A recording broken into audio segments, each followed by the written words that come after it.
So, hello everybody. I'm Jen with Jen's Turn. Andy, thanks for joining us this evening. And one of the things I know about you and I find very interesting, all of your detail work.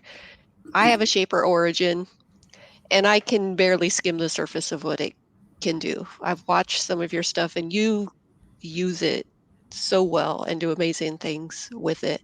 What percentage of your projects would you say you do with the Shaper? Ooh, it's crazy. I find myself, whatever that percentage is, to put a number on it, it increases uh, all the time.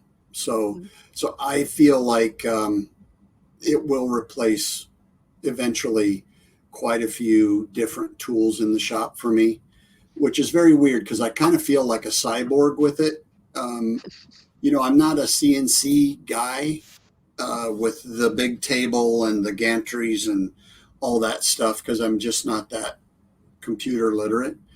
But I feel like for me, that machine crosses the gap, bridges the gap between CNC and old school um, tactile involvement with the tool, right? So to me, it's just this super intuitive um, crossover, and it fits my brain really well, and especially with some of the new software that they're coming out with, where I can take a picture now with. Well, I will be next month.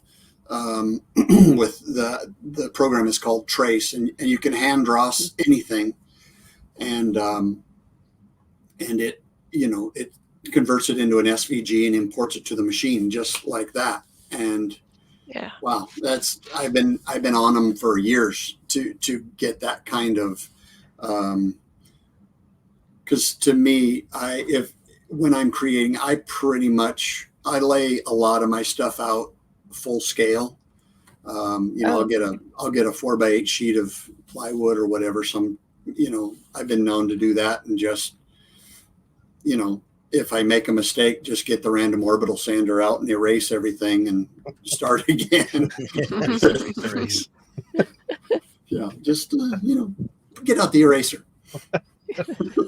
But yeah, it's going to be more and more, even more than it has in the past. nice. It fits. It does. I enjoy using it.